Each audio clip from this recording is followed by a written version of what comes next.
ಎಲ್ಲರಿಗೂ ನಮಸ್ಕಾರ. ವಿಡಿಯೋ ಎಡಿಟರ್ಗೆ ಸ್ವಾಗತ. ಇವತ್ತಿನ ಕ್ಲಾಸ್ನಲ್ಲಿ ನಾವು 5 transforming pillars of after effects ನೋಡೋಣ. ಈ 5 transforming pillars of after effects ಯಾವ್ದಾವ್ದು ಅಂತಂದ್ರೆ anchor point, position, scale, rotation ಮತ್ತು ಒಪಾಸಿಟಿ. ಈ 5 ಟೂಲ್ಸ್ ಗಳನ್ನ ನಾವು ಕಲ್ತ್ಕೊಂಡ್ರೆ ಆನಿಮೇಷನ್ ಮತ್ತು ಮೋಷನ್ ಗ್ರಾಫಿಕ್ಸ್ ನ ಹೇಗೆ ಈಸಿಯಾಗಿ ಮಾಡ್ತಾ ಹೋಗ್ಬೋದು ಮತ್ತು ಈ 5 ಟೂಲ್ಸ್ ಹೇಗೆ ವರ್ಕ್ ಆಗುತ್ತೆ ಅನ್ನುವಂಥದ್ದನ್ನು ನೋಡೋಣ. So let's jump in.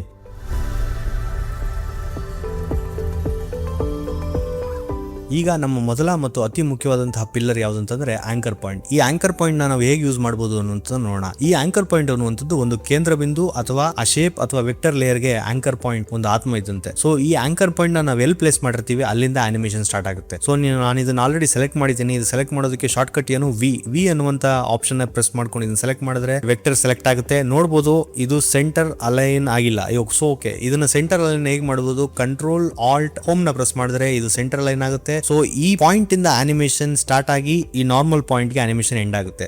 So ಇದನ್ನ ನಾನು ಸ್ಕೇಲ್ ಆಪ್ಷನ್ ನ ಯೂಸ್ ಮಾಡಿಕೊಂಡು ಹೇಗೆ ಸ್ಟಾರ್ಟಿಂಗ್ ಮತ್ತು ಎಂಡಿಂಗ್ ಪಾಯಿಂಟ್ ನ ಸೆಟ್ ಮಾಡ್ತೀನಿ ಅನ್ನುವಂಥದ್ದನ್ನು ನೋಡೋಣ. ಸೊ ಸ್ಕೇಲ್ ಆಪ್ಷನ್ ಗೆ ಶಾರ್ಟ್ ಕಟ್ ಏನು? ಎಸ್ ಅನ್ನುವಂಥದ್ದನ್ನ ಕೀಬೋರ್ಡ್ ಅಲ್ಲಿ ಪ್ರೆಸ್ ಮಾಡಿದ್ರೆ ಸ್ಕೇಲ್ ಆಪ್ಷನ್ ಓಪನ್ ಆಗುತ್ತೆ. ಸೊ ಇದು ನಮ್ಮ ಎಂಡ್ ಪಾಯಿಂಟ್ ಆಗಿರುತ್ತೆ. ಸೊ ಇಲ್ಲಿಗೆ ಹೇಗೆ ಹೋಗೋದು? ಕಂಟ್ರೋಲ್ ಶಿಫ್ಟ್ ರೈಟ್ ಆರೋ ಪ್ರೆಸ್ ಮಾಡಿದ್ರೆ 10 ಫ್ರೇಮ್ಗಳಷ್ಟು ಮುಂದೆ ಹೋಗುತ್ತೆ. ಅಥವಾ ನಿಮಗೆ ಒಂದೊಂದು ಫ್ರೇಮ್ಗಳಷ್ಟು ಹಿಂದೆ ಮುಂದೆ ಹೋಗ್ಬೇಕಂದ್ರೆ ಕಂಟ್ರೋಲ್ ಹಿಡ್ಕೊಂಡು ಲೆಫ್ಟ್ ರೈಟ್ ಆರೋ ಪ್ರೆಸ್ ಮಾಡಿದ್ರೆ 1 ಫ್ರೇಮ್ ಹಿಂದೆ 1 ಫ್ರೇಮ್ ಮುಂದೆ ಹೋಗುತ್ತೆ.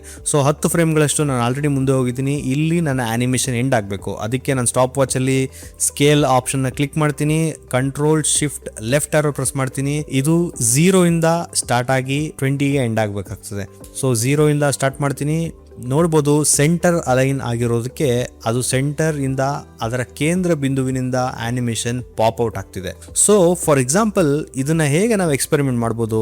ಇದನ್ನ ಮತ್ತೆ ಸೆಲೆಕ್ಟ್ ಮಾಡಿ ಈ ಆಂಕರ್ ಪಾಯಿಂಟ್ ನ ತಗೊಂಡು ಲೆಫ್ಟ್ ಹ್ಯಾಂಡ್ ಸೈಡ್ ಮೇಲ್ಗಡೆ ತಗೊಂಡೋಗಿರ್ತೀನಿ. ಸೊ ಇದನ್ನ ಸೆಲೆಕ್ಟ್ ಮಾಡೋದು ಹೇಗೆ? ವೈ ಅನ್ನುವಂತ ಪ್ಯಾನ್ ಬಿಹೈಂಡ್ ಟೂಲ್ ಅನ್ನುವಂಥ ಒಂದು ಶಾರ್ಟ್ ಕಟ್ ನ ಯೂಸ್ ಮಾಡಿಕೊಂಡು ಇದನ್ನ ಲೆಫ್ಟ್ ಹ್ಯಾಂಡ್ ಸೈಡ್ ಮೇಲ್ಗಡೆ ತುದಿಗೆ ಇಟ್ಟು ಆನಿಮೇಷನ್ ಹೇಗೆ ಸ್ಟಾರ್ಟ್ ಎಂಡ್ ಆಗುತ್ತೆ ನೋಡೋಣ. ನೋಡ್ಬೋದು ಆನಿಮೇಷನ್ ಇಲ್ಲಿಂದ ಸ್ಟಾರ್ಟ್ ಆಗಿ ಇಲ್ಲಿ ಎಂಡ್ ಆಗ್ತಿದೆ. ಫಾರ್ ಎಕ್ಸಾಂಪಲ್ ಇನ್ನೊಂದು ಎಕ್ಸ್ಪೆರಿಮೆಂಟ್ ಮಾಡೋಣ. ಇದೇ ಆಂಕರ್ ಪಾಯಿಂಟ್ನ ತೊಗೊಂಡೋಗಿ ಬಾಟಮ್ಗೆ ಇಟ್ಟು ಆನಿಮೇಷನ್ ಹೇಗೆ ಸ್ಟಾರ್ಟ್ ಆಗಿ ಎಂಡ್ ಆಗುತ್ತೆ ಅನ್ನುವಂಥದ್ದನ್ನು ನೋಡೋಣ. ನೋಡ್ಬೋದು ಒಂದು ಗ್ರೋಯಿಂಗ್ ಆನಿಮೇಷನ್ ಥರ ನಮಗೆ ಇದು ಕಾಣ್ತಿದೆ. ಸೊ ಹೀಗೆ ಆಂಕರ್ ಪಾಯಿಂಟ್ನ ನಾವು ಯೂಸ್ ಮಾಡ್ಬೋದು. ಎರಡನೇ ಅತಿ ಮುಖ್ಯವಾದಂಥ ಟೂಲ್ ಬಂದು ಪೊಸಿಷನ್ ಟೂಲ್ನ ಯೂಸ್ ಮಾಡಿಕೊಂಡು ನಾವು ಹೇಗೆ ಆನಿಮೇಟ್ ಮಾಡ್ಬೋದು ಅನ್ನುವಂಥದ್ದನ್ನು ನಾನೀಗ ಹೇಳ್ಕೊಡ್ತೀನಿ. ಸೊ ಇದನ್ನ ಹೇಗೆ ಸೆಲೆಕ್ಟ್ ಮಾಡಬೇಕು? ಈ ವೆಕ್ಟರ್ ಫೈಲ್ನ ಸೆಲೆಕ್ಟ್ ಮಾಡೋದಕ್ಕೆ ಶಾರ್ಟ್ ಕಟ್ ಏನು? ವಿ ಅನ್ನುವಂಥ ಶಾರ್ಟ್ ಕಟ್ನ ಪ್ರೆಸ್ ಮಾಡಿದ್ರೆ ಈ ವೆಕ್ಟರ್ ಫೈಲ್ ಸೆಲೆಕ್ಟ್ ಆಗುತ್ತೆ. ನೋಡ್ಬೋದು ಈಗ ನಾವು ಬಿಗಿನಿಂಗ್ ಆಫ್ ದ ಫ್ರೇಮ್ ಅಲ್ಲಿ ಇದೀವಿ. ಸೊ ನನ್ನ ಬ್ಲೂ ಪ್ರಿಂಟ್ ಪ್ರಕಾರ ಈ ಆನಿಮೇಷನ್ ಹೇಗೆ ಸ್ಟಾರ್ಟ್ ಆಗಿ ಎಂಡ್ ಆಗಬೇಕು ಅಂತಂದ್ರೆ ಇದು ಔಟ್ ಆಫ್ ದ ಫ್ರೇಮ್ ಇಂದ ಇನ್ ಆಗಿ ಈ ಕಾರ್ನರ್ ಬಂದು ಮತ್ತೆ ವಾಪಸ್ ರೀಬೌಂಡ್ ಆಗಿ ಈ ಕಾರ್ನರ್ ಬಂದು ಪುನಃ ಸೆಂಟರ್ಡ್ ಅಲೈನ್ ಆಗಿ ಬಂದು ನಿಂತ್ಕೊಳ್ಳುತ್ತೆ. ಇದು ನನ್ನ ಬ್ಲೂ ಪ್ರಿಂಟ್. ಸೊ ಇದನ್ನ ಹೇಗೆ ಸ್ಟಾರ್ಟ್ ಮಾಡಬಹುದು? ಸೊ ನಾನು ಈಗ ಸೆಲೆಕ್ಟ್ ಮಾಡಿರುವಂತ ಲೇಯರ್ಗೆ ಪಿ ಪ್ರೆಸ್ ಮಾಡ್ತೀನಿ. ಪೊಸಿಷನ್ ಓಪನ್ ಆಗುತ್ತೆ. ಇದನ್ನ ಹೊರಗಡೆ ತಗೊಂಡೋಗಿಡ್ತೀನಿ. ಸೊ ಇಲ್ಲಿಂದ ನನ್ನ ಪೊಸಿಷನ್ನ ಸೆಲೆಕ್ಟ್ ಮಾಡಿಕೊಂಡು ಕಂಟ್ರೋಲ್ ಶಿಫ್ಟ್ ರೈಟ್ ಆರೋ ಪ್ರೆಸ್ ಮಾಡಿದ್ರೆ 10 ಫ್ರೇಮ್ಸ್ ಮುಂದೆ ಬರುತ್ತೆ. ಇದನ್ನ ನಾನು ಫ್ರೇಮ್ ಒಳಗಡೆ ತಂದು ಈ ಕಾರ್ನರ್ಗೆ ತಂದು ಪಾರ್ಕ್ ಮಾಡ್ತೀನಿ. ಇದನ್ನ ನಾವು ಶಿಫ್ಟ್ ಇಟ್ಕೊಂಡು ಡ್ರ್ಯಾಗ್ ಮಾಡಬೇಕು. ನಾವು ಶಿಫ್ಟ್ ಬಿಟ್ವಿ ಅಂತಂದ್ರೆ ನೋಡ್ಬೋದು ಅದು ಸ್ಲ್ಯಾಂಟ್ ಆಗುತ್ತೆ. ಸೊ ಆದ್ರಿಂದ ಶಿಫ್ಟ್ ಇಟ್ಕೊಂಡೆ ಆದಷ್ಟು ಪೊಸಿಷನ್ ನ ಡ್ರ್ಯಾಗ್ ಮಾಡಿ ಮೂವ್ ಮಾಡಿದ್ರೆ ಪ್ರಾಪರ್ ಆಗಿ ಒಂದು ಸ್ಟ್ರೈಟ್ ಲೈನ್ ಆಗಿ ಫಾರ್ಮ್ ಆಗುತ್ತೆ. ಸೊ ಇದು ನನ್ನ 2ನೇ ಪಾಯಿಂಟ್ ಆಗಿರುತ್ತೆ. 3ನೇ ಪಾಯಿಂಟ್ ಇಲ್ಲಿ ಬರಬೇಕು. ಅದಕ್ಕೆ ಶಾರ್ಟ್ ಕಟ್ ಏನು? ಕಂಟ್ರೋಲ್ ಶಿಫ್ಟ್ ರೈಟ್ ಆರೋ ಪ್ರೆಸ್ ಮಾಡಿದ್ರೆ 10 ಫ್ರೇಮ್ಸ್ ಮುಂದೆ ಹೋಗುತ್ತೆ. 10 ಫ್ರೇಮ್ಸ್ ಮುಂದೆ ಹೋದ್ಮೇಲೆ ಇದು ಪುನಃ ವಾಪಸ್ ಬಂದು ಈ ಜಾಗದಲ್ಲಿ ನಿಂತ್ಕೊಳ್ಳುತ್ತೆ. ಸೊ ಈಗ ಮತ್ತೆ 10 ಫ್ರೇಮ್ಸ್ ಮುಂದೆ ಹೋಗ್ಬೇಕು. ಅದಕ್ಕೆ ಶಾರ್ಟ್ ಕಟ್ ಏನು? ಕಂಟ್ರೋಲ್ ಶಿಫ್ಟ್ ರೈಟ್ ಆರೋ ಪ್ರೆಸ್ ಮಾಡಿದ್ರೆ ಪುನಃ ಇದು ಈ ಜಾಗದಲ್ಲಿ ಬಂದು ನಿಂತ್ಕೊಳ್ಳುತ್ತೆ. ಸೊ ನಮ್ಮ 4 ಕೀ ಫ್ರೇಮ್ಸ್ ನಿಂದ ಒಂದು ಪೊಸಿಷನ್ ಆನಿಮೇಷನ್ ಫಾರ್ಮ್ ಆಗಿದೆ. ಸೊ ಬಿಗಿನಿಂಗ್ ಫ್ರೇಮ್ ಇಂದ ಹೇಗೆ ಸ್ಟಾರ್ಟ್ ಆಗಿ ಎಂಡ್ ಆಗುತ್ತೆ ಅನ್ನುವಂಥದ್ದನ್ನ ನೋಡೋಣ. ಸೊ ಈಗ ಪ್ಲೇ ಮಾಡ್ತೀನಿ. ನೋಡ್ಬೋದು ಲೆಫ್ಟ್ ಇಂದ ರೈಟ್ ಬಂದು ಪುನಃ ಅದು ಸೆಂಟರ್ಡ್ ಅಲೈನ್ ಆಗಿ ಪ್ರಾಪರ್ ಆಗಿ ನಿಂತ್ಕೋತಾ ಇದೆ. ಇದು ಸ್ವಲ್ಪ ಮೆಕ್ಯಾನಿಕಲ್ ಆಗಿ ನನಗೆ ಕಾಣ್ತಿದೆ. ಸೊ ಇದನ್ನ ನಾವು ಹೇಗೆ ಸ್ಮೂತ್ ಮಾಡಬಹುದು ಅಂತಂದ್ರೆ ನಮ್ಮ ಮೊದಲನೇ ಚಾಪ್ಟರ್ ಅಲ್ಲಿ ಹೇಳ್ಕೊಟ್ಟಂಗೆ ಇದಿಷ್ಟು ಕೀ ಫ್ರೇಮ್ಸ್ ನ ಸೆಲೆಕ್ಟ್ ಮಾಡಿಕೊಂಡು ಈಸ್ ಮಾಡಬೇಕು. ಈಸಿಗೆ ಶಾರ್ಟ್ ಕಟ್ ಏನು? F9 ಅಥವಾ ಅಂಡು ಮಾಡಿ ರೈಟ್ ಕ್ಲಿಕ್ ಮಾಡಿದ್ರೆ ಕೀ ಫ್ರೇಮ್ ಅಸಿಸ್ಟೆಂಟ್ಗೆ ಹೋಗಿ ಈಸ್ ಮಾಡಬೇಕು. ಸೊ ಪುನಃ ಮೊದಲನೇ ಫ್ರೇಮ್ ಇಂದ ಪ್ಲೇ ಮಾಡ್ತೀನಿ. ಸ್ಮೂತ್ ಆಗಿ ಆನಿಮೇಷನ್ ಸ್ಟಾರ್ಟ್ ಆಗಿ ಎಂಡ್ ಆಗ್ತಿದೆ. ಆಫ್ಟರ್ ಎಫೆಕ್ಟ್ಸ್ ನ ಅತಿ ಮುಖ್ಯವಾದಂತಹ ಸ್ಕೇಲ್ ಪ್ರಾಪರ್ಟೀಸ್. ಈ ಸ್ಕೇಲ್ ಪ್ರಾಪರ್ಟೀಸ್ ನ ನಾನು ಆಲ್ರೆಡಿ ಆಂಕರ್ ಪಾಯಿಂಟ್ ಪ್ರಾಪರ್ಟೀಸ್ ನಲ್ಲಿ ಡೆಮೋನ್ಸ್ಟ್ರೇಟ್ ಮಾಡಿದ್ದೀನಿ. ಬಟ್ ಇಲ್ಲಿ ಸ್ಕೇಲ್ ನ ಯೂಸ್ ಮಾಡಿಕೊಂಡು ಬೇರೆ ತರ ಆನಿಮೇಷನ್ ಹೇಗೆ ಮಾಡಬಹುದು ಅನ್ನುವಂಥದ್ದನ್ನ ನಾನು ಹೇಳ್ಕೊಡ್ತೀನಿ. ವೆಕ್ಟರ್ ಫೈಲ್ ನ ನಾವು ಸೆಲೆಕ್ಟ್ ಮಾಡಿ ಎಸ್ ನ ಪ್ರೆಸ್ ಮಾಡಿದ್ರೆ ಸ್ಕೇಲ್ ಪ್ರಾಪರ್ಟೀಸ್ ಓಪನ್ ಆಗುತ್ತೆ. ಸ್ಕೇಲ್ ಪ್ರಾಪರ್ಟೀಸ್ ಓಪನ್ ಆದ್ರೆ ಇದು ಮೊದಲನೇ ಫ್ರೇಮ್. ಸೊ ಈ ಮೊದಲನೇ ಫ್ರೇಮ್ ನ ನಾನು 0 ಇಂದ ಸ್ಟಾರ್ಟ್ ಮಾಡ್ತೀನಿ. ಸ್ಕೇಲ್ ಪ್ರಾಪರ್ಟೀಸ್ ನ ಕ್ಲಿಕ್ ಮಾಡ್ತೀನಿ. 5 ಫ್ರೇಮ್ ಮುಂದೆ ಹೋಗ್ತೀನಿ. ಇಲ್ಲಿ 25 ಸ್ಕೇಲ್ ಅಪ್ 25 ಮಾಡ್ಕೋತೀನಿ, ಪುನಃ 5 ಫ್ರೇಮ್ ಮುಂದೆ ಹೋಗ್ತೀನಿ, ಇಲ್ಲಿ ಸ್ಕೇಲ್ ಡೌನ್ 15 ಮಾಡ್ಕೋತೀನಿ, ಪುನಃ 5 ಫ್ರೇಮ್ ಮುಂದೆ ಹೋಗ್ತೀನಿ, ಇಲ್ಲಿ ಪ್ರಾಪರ್ ಸ್ಕೇಲ್ ಸೈಜ್ ಏನಿತ್ತು ಮುಂಚಿನಂತೆ 20ಕ್ಕೆ ಬಂದು ನಿಂತ್ಕೋತೀನಿ.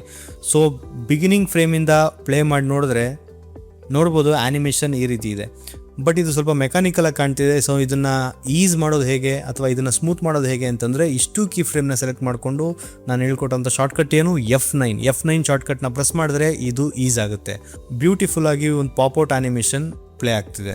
ಮುಂದಿನ ಟೂಲ್ ಬಂದು ರೊಟೇಷನ್ನ ಹೇಗೆ ಯೂಸ್ ಮಾಡ್ಬೋದು ಅನ್ನುವಂಥದ್ದನ್ನು ನಾನೀಗ ಹೇಳ್ಕೊಡ್ತೀನಿ. ಈ ವೆಕ್ಟರ್ ಫೈಲ್ನ ಸೆಲೆಕ್ಟ್ ಮಾಡಿ R ಪ್ರೆಸ್ ಮಾಡಿದ್ರೆ ರೊಟೇಷನ್ ಪ್ರಾಪರ್ಟೀಸ್ ಓಪನ್ ಆಗುತ್ತೆ. ರೊಟೇಷನ್ ಪ್ರಾಪರ್ಟೀಸ್ ಇಲ್ಲಿಂದನೇ ಸ್ಟಾರ್ಟ್ ಆಗಬೇಕು. ಸೊ ಇಲ್ಲಿ ಸ್ಟಾಪ್ ವಾಚ್ನ ಕ್ಲಿಕ್ ಮಾಡ್ತೀನಿ, ಕಂಟ್ರೋಲ್ ಶಿಫ್ಟ್ ರೈಟ್ ಆರೋ ಒಂದು ಸತಿ, ರೈಟ್ ಆರೋ 2 ಸತಿ, 20 ಫ್ರೇಮ್ಗಳಷ್ಟು ಮುಂದೆ ಹೋಗ್ತೀನಿ. ಸೊ ಇದನ್ನು ಹೀಗೆ ರೊಟೇಟ್ ಮಾಡ್ತೀನಿ. ಸೊ ಬಿಗಿನಿಂಗಿಂದ ಓಪನ್ ಮಾಡಿದ್ರೆ ಸೊ ನೋಡ್ಬೋದು ಹೇಗೆ ರೊಟೇಟ್ ಆಯಿತು. ಈ ಸೀರೀಸ್ನ ಮುಂದಿನ ಟೂಲ್ ಒಪ್ಯಾಸಿಟಿನ ಫೇಡ್ ಇನ್ ಫೇಡ್ ಔಟ್ಗೆ ಯೂಸ್ ಮಾಡ್ತೀವಿ. ಸೊ ಈ ಆ್ಯನಿಮೇಷನ್ನ ನಾವು ಹೇಗೆ ಮಾಡ್ಬೋದು ಅನ್ನೋಂಥದ್ದನ್ನು ನಾನು ನಿಮ್ಗೆ ತೋರಿಸ್ಕೊಡ್ತೀನಿ. ಸೊ ಈಗ ಆ್ಯಸ್ ಯೂಶುವಲ್ ಈ ವೆಕ್ಟರ್ ಫೈಲ್ ನಾನು ಸೆಲೆಕ್ಟ್ ಮಾಡ್ತೀನಿ. ಆಲ್ರೆಡಿ 10 ಫ್ರೇಮ್ಸ್ ಮುಂದೆ ಇದೆ. ಸೊ ಇದು ನನ್ನ ಎಂಡ್ ಫ್ರೇಮ್ ಆಗಿರಬೇಕು. ಇಲ್ಲಿಗೆ ಫೇಡ್ ಇನ್ ಆಗಬೇಕು ಮತ್ತು 20-30 ಫ್ರೇಮ್ಸ್ಗೆ ಫೇಡ್ ಔಟ್ ಆಗಬೇಕು. ಸೊ ಸದ್ಯಕ್ಕೆ ಇಲ್ಲಿ ಫೇಡ್ ಇನ್ ಆಗಿರೋದ್ರಿಂದ ಈ ಒಪ್ಯಾಸಿಟಿ ಪ್ರಾಪರ್ಟೀಸ್ನ ಓಪನ್ ಮಾಡೋದಕ್ಕೆ ಶಾರ್ಟ್ಕಟ್ ಏನಾಗಿರುತ್ತೆ, ಟಿ ಅನ್ನುವಂಥ ಶಾರ್ಟ್ಕಟ್ನ ಪ್ರೆಸ್ ಮಾಡಿದ್ರೆ ಒಪ್ಯಾಸಿಟಿ ಶಾರ್ಟ್ಕಟ್ ಓಪನ್ ಆಗುತ್ತೆ. ಇಲ್ಲಿ ನನ್ನ ಆ್ಯನಿಮೇಷನ್ ಫೇಡ್ ಇನ್ ಆಗಿ ಎಂಡ್ ಆಗಬೇಕು. ಸೊ ಇಲ್ಲಿ ನಾನು ಸ್ಟಾಪ್ ವಾಚ್ನ ಕ್ಲಿಕ್ ಮಾಡ್ತೀನಿ, ಕಂಟ್ರೋಲ್ ಶಿಫ್ಟ್ ಲೆಫ್ಟ್ ಆರೋ ಪ್ರೆಸ್ ಮಾಡಿದ್ರೆ ಪುನಃ ಮುಂದೆ ಹೋಗುತ್ತೆ. ಸೊ ಇದು 0 ಸ್ಟಾರ್ಟ್ ಆಗಬೇಕು. ಸೊ ನೋಡ್ಬೋದು ಇಲ್ಲಿ ಒಪ್ಯಾಸಿಟಿ ಬರ್ತಿದೆ. ಸೊ ಇದನ್ನು ಮತ್ತೊಂದಷ್ಟು ಸ್ಮೂತ್ ಮಾಡಬೇಕು ಅಂತಂದರೆ ಏನು ಮಾಡಬೇಕು, ಡ್ಯೂರೇಷನ್ನ ಜಾಸ್ತಿ ಮಾಡಬೇಕು, ಅಂದರೆ ಫ್ರೇಮ್ಗಳನ್ನ ಜಾಸ್ತಿ ಮಾಡಬೇಕು.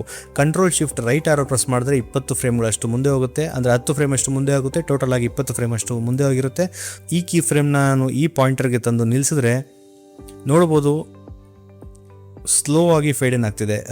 ಮೇ ಬಿ ಇಲ್ಲಿ ನಾನು ಲೇಯರ್ಸ್ನ ಸಪ್ರೇಟ್ ಮಾಡಿರೋದ್ರಿಂದ ನಿಮಗಿದು ಇನ್ಕನ್ಸಿಸ್ಟೆಂಟಾಗಿ ಕಾಣ್ತಿದೆ ಅಂತ ಅನಿಸುತ್ತೆ. ಬಟ್ ನಾನು ಇದನ್ನು ಈ ಆ್ಯನಿಮೇಷನ್ ಎಫೆಕ್ಟ್ನ ನಾನು ಒಪ್ಯಾಸಿಟಿ ಅನ್ನೋ ಟೆಕ್ಸ್ಟ್ ಮೇಲೇ ನಾನು ಆ್ಯನಿಮೇಟ್ ಮಾಡಿ ಹೇಳ್ಕೊಡ್ತೀನಿ. ಸೊ ಇದಕ್ಕೆ ಏನು ಮಾಡ್ಬೋದು, ಇದೆರಡನ್ನೂ ಸೆಲೆಕ್ಟ್ ಮಾಡಿ ಈ ಪ್ರಾಪರ್ಟೀಸ್ನ ಕಾಪಿ ಮಾಡ್ಕೋಬೇಕು. ಕಾಪಿ ಮಾಡಿಕೊಂಡು ಇಲ್ಲಿಗೆ ಬಂದು ಪುನಃ ಮೊದಲನೇ ಫ್ರೇಮಿಗೆ ಬಂದು ಟಿ ಪ್ರೆಸ್ ಮಾಡಿದ್ರೆ ಒಪ್ಯಾಸಿಟಿ ಪ್ರಾಪರ್ಟೀಸ್ ಓಪನ್ ಆಗುತ್ತೆ. ಕಂಟ್ರೋಲ್ V ಪ್ರೆಸ್ ಮಾಡಿದ್ರೆ ಒಪ್ಯಾಸಿಟಿ ಪ್ರಾಪರ್ಟೀಸ್ ಇಂಪ್ಲಿಮೆಂಟ್ ಆಗುತ್ತೆ. ನೋಡ್ಬೋದು ಸ್ಲೋ ಆಗಿ ಒಪ್ಯಾಸಿಟಿ ಫೇಡ್ ಇನ್ ಎಫೆಕ್ಟ್ ಬರ್ತಿದೆ. ಸೊ ಇದನ್ನು ಹೇಗೆ ಫೇಡ್ ಔಟ್ ಮಾಡಬೇಕು, ಇಲ್ಲಿಗೆ ಕೀ ಫ್ರೇಮ್ನ ಲಾಸ್ಟ್ ಕೀ ಫ್ರೇಮ್ನ ಕಾಪಿ ಮಾಡಿ control C control V paste ಮಾಡಿಕೊಂಡು control shift right arrow 2 times press ಮಾಡಿಕೊಂಡು ಮೊದಲನೇ ಫ್ರೇಮ್ನ ಸೆಲೆಕ್ಟ್ ಮಾಡಿ ಕಾಪಿ ಮಾಡಿ ಪೇಸ್ಟ್ ಮಾಡಿದ್ರೆ ಇದು fade in fade out effect ಬರುತ್ತೆ. ನೋಡ್ಬೋದು ಫೇಡ್ ಇನ್ ಆಯಿತು, 10 ಫ್ರೇಮ್ಸ್ ಫೇಡ್ ಔಟ್ ಆಯಿತು. ಈ 5 ಟೂಲ್ಗಳು ಆಫ್ಟರ್ ಎಫೆಕ್ಟ್ಸ್ನ ಪ್ರಮುಖವಾದಂತಹ ಟೂಲ್ಗಳಾಗಿರ್ತವೆ. Anchor point, position, scale, rotation, opacity. ಈ 5 ಟೂಲ್ಗಳನ್ನ ನೀವು ಎಷ್ಟು ಚೆನ್ನಾಗಿ ಮಾಸ್ಟರ್ ಮಾಡ್ಕೋತೀರಾ ಅಷ್ಟು ಚೆನ್ನಾಗಿ ಆ್ಯನಿಮೇಷನ್ ಅಥವಾ ಮೋಷನ್ ಗ್ರಾಫಿಕ್ಸ್ನ ಮಾಡ್ತಾ ಹೋಗ್ಬೋದು. ಈ ವಿಡಿಯೋ ನಿಮ್ಗೆ ಇಷ್ಟ ಆಗಿದ್ರೆ ಸಬ್ಸ್ಕ್ರೈಬ್ ಮಾಡ್ಕೊಳ್ಳಿ ಮತ್ತು ಈ ವಿಡಿಯೋ ತುಂಬ ಇನ್ಫಾರ್ಮೇಟಿವ್ ಅಂತ ಅನಿಸಿದ್ರೆ ನಿಮ್ಮ ಫ್ರೆಂಡ್ಸ್ಗೆ ಶೇರ್ ಮಾಡಿ. Thank you so much for watching. ಮುಂದಿನ ವಿಡಿಯೋಗಾಗಿ ನಿರೀಕ್ಷಿಸಿ.